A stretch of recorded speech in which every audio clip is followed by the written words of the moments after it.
The settings in the beginning is really awesome. Games like this, when they're really dark, it can be really hard if you have visual impairments. So it's really awesome to have that as something that's built in.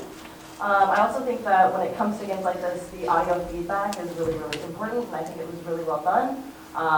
The little lizard guy freaked me out many times, really like him. And then I think also, when it comes to like feedback and a little bit more landmarking, that would have been a little bit more helpful. Since it's so like repetitive when you're actually in there, it can get a little bit confusing to something that's a little bit more detrimental than like if it was like to challenge your brain. So a little more landmarking would have been nice, and a little more direction in terms of what you're supposed to be doing, I think would have been helpful. But yeah, it's great. Agreed. Let's all try to add some different feedback. But yeah, I mean, like, I love the settings that you had. The fact that you had like a long and a short kind of version of things was really great. And I also love the use of the diegetic UX, so like the in-world UX, using the screens and that sort of stuff. Like, you guys had really good kind of like feedback and like where to go and what to do, and you know, I wasn't feeling like I needed to reference the HUD as much. So that all felt really good. So that was really great. And then.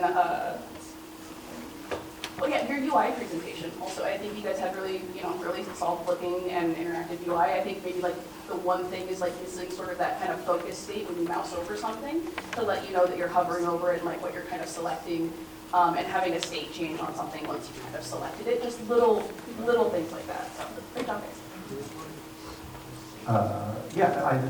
There were some like legit jump scare moments, which is hard to pull off.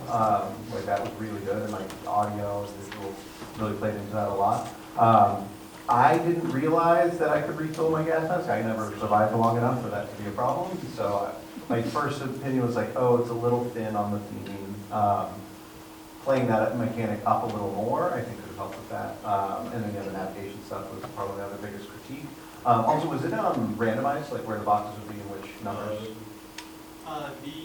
The package you are supposed to find is randomized, but the actual package is not. Okay, the locations of the packages are static, but yeah.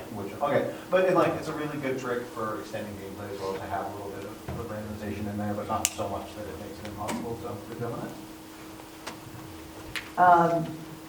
I hate horror games. I know what it is. I was like, oh god, every year someone does like a creepy, stocky, things that are in the dark and gonna get me, and it got me a couple of times, and I definitely had that like, oh my god, like get back. And the sound was incredible because like you could hear it behind you, and that was really, really effective.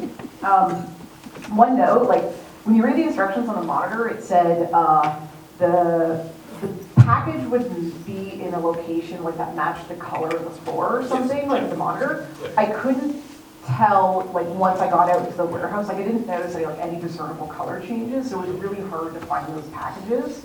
But that was like my main like critique of the game, was just like that specific prompt didn't match the experience when I was running around. Also didn't know about the gas mask, that's good to know. But like in general, like I think it hit, we really laid in the horror theme really well. Thank you.